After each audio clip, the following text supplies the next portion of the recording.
And as usual, we'll start off with the Standard, where the headline is Uhuru's 10-point promise. We have The Nation with another headline. Uhuru pledges more jobs and cash for schools. And the Star, well, basically totally not looking at the manifesto per se, but Uhuru still ahead of Raila in polls. So moving on now to the Standard, where we have Uhuru's 10-point promise. And of course, this is at the launch of the manifesto yesterday of what the Jubilee government is promising Kenyans should they go back to power. And according to the president, he says in the past 4 years they have shown, and he promises to deliver. With this manifesto, the president is giving a plan of what he says is what Kenyans need. And of course, that is a story continuing on pages 3 through to page 10. A very elaborate manifesto there set out by the Jubilee administration. Most of the issues in the manifesto really just a continuation of what they had promised in 2013 and what they are yet to achieve in their first term. So among those things, for example, on page 4 of the paper, Uhuru promises to create 1.3 million jobs if re-elected. Remember, in 2013, they did promise 1 million jobs, and this is 1 million jobs every year. Have they managed to deliver the 1 million jobs per year that they had promised in 2013? Do grab your copy of this for this article. And of course, as we continue there with the manifestos and promises made by Jubilee. On page 10, there's also a very good analysis there that gives us a clear indication of some of the areas that Jubilee has hit or has missed. And this is, of course, based on their previous manifesto. On page 10 of the Standard, you have some of the hits and the misses by Jubilee government. And it gives you a clear indication of some of the areas that they promised as they were coming into power.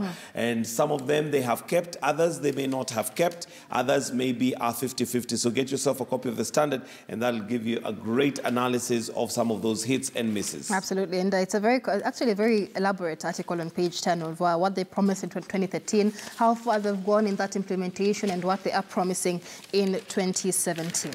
All right, and that's basically what we have on the Nation. But moving on at page 12 there, we have NASA launching its 5-year plan for Kenya. That, again, is expected to happen later this evening, with the opposition now saying it will partner with the private sector to provide affordable housing.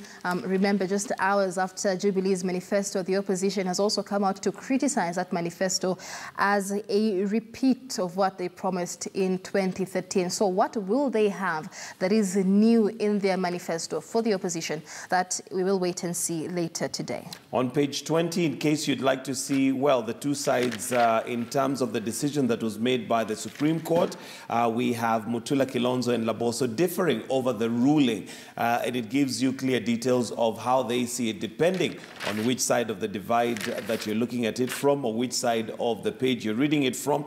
According to Mutula Kilonzo Jr., he says it heralds the end of electoral monkey business, but according to Laboso, she's asking a question. She says, in a petition, will the 290 officers be respondents? So, of course, looking at it from a legal perspective. And remember, there is the letter of the law, but there's also the spirit of the law. And sometimes those two, or rather, it can be a very delicate balance to tread in between. All right, and there's an interesting report on page 21 of the paper there. Keen to cycle to August House. And this is a Bernard Rotich, who has a solar panel strung to his bicycle, which he uses to charge his phone.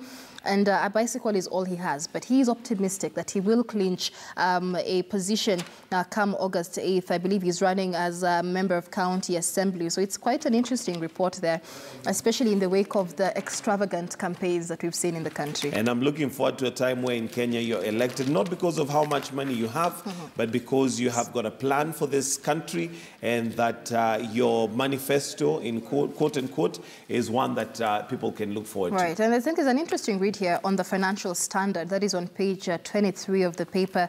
Cheap killer fertilizer, and that is a story on page 6 and 7 of the Financial Standard, which is a pullout in the Daily Nation, on the Standard today rather.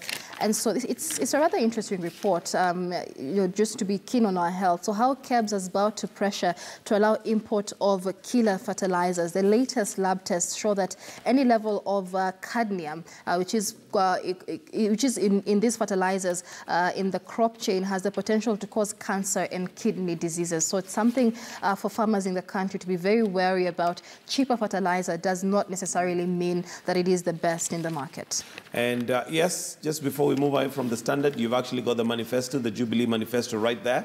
In case you missed out on the launch yesterday, there is a full manifesto in my Gov, which is a newspaper circulated by the government.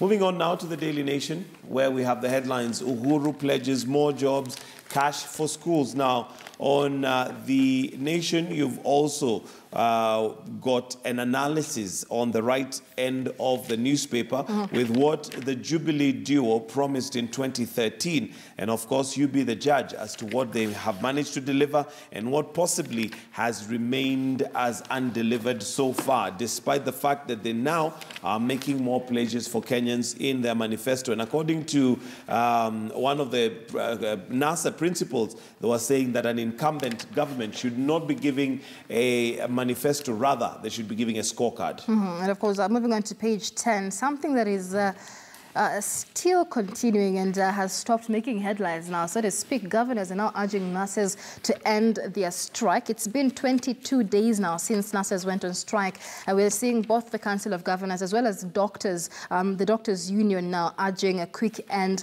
to the nurses' strike. A lot of Kenyans have suffered. Many deaths are occurring even in homes because many are not going to hospitals for the lack of nurses. So something that we continue keeping an eye on there. All right.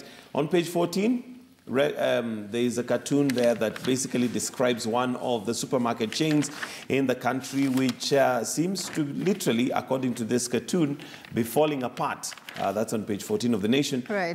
But according to the doctor, he says that it is in perfect condition, which seems to be something that we do in Kenya. You know, things may be falling apart, but we always want to have a very look at it. positive outlook. At face value, it looks fine. Depends on the angle that you're looking at this. But it really is sad. Just, I mean, any Nakumat you walk into today, you're likely to miss something. You know, is it bread, unga, just something basic. It's a sad situation. There you go.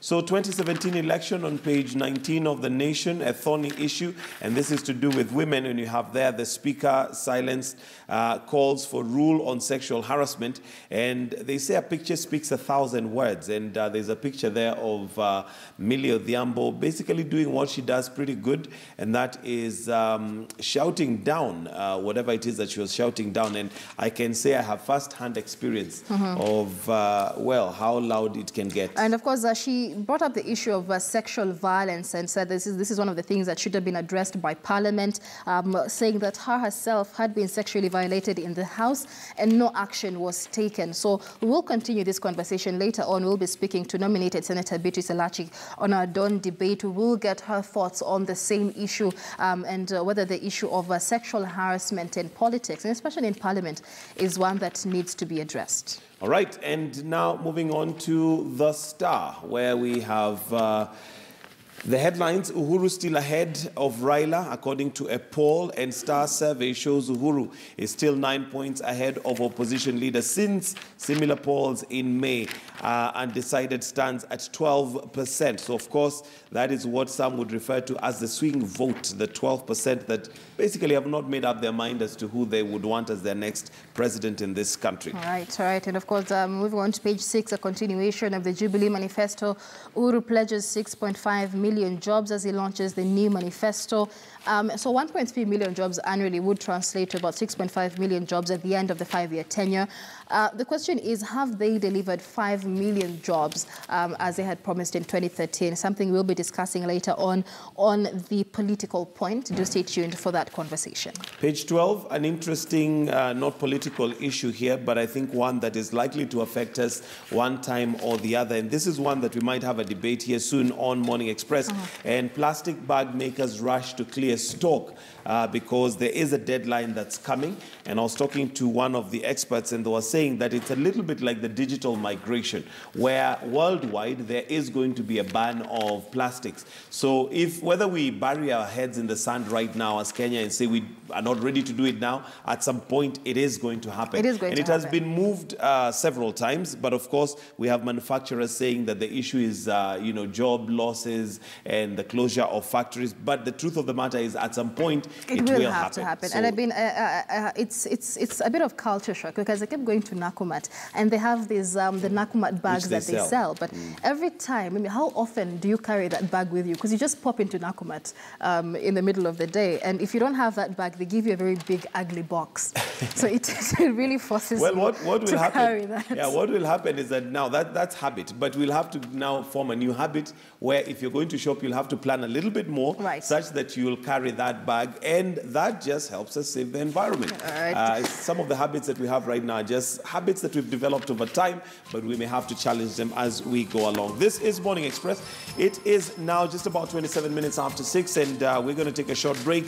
When we come back, it'll be time for the Dawn debate, and today we would like to look at Dagoretti North as we look at other issues right here as we continue on Morning Express. That's right, and we're inviting residents of Dagoretti North to tune into this conversation. The hashtag is Morning Express KTN. You can pose your questions to the parliamentary candidates of Dagoretti North. You can also call in and give us your thoughts and comments. Senator Beatrice Elachi will be joining us in studio, and the incumbent Simba Arati will also be joining us. We'll take a short break here on Morning Express. Dawn debate coming up next.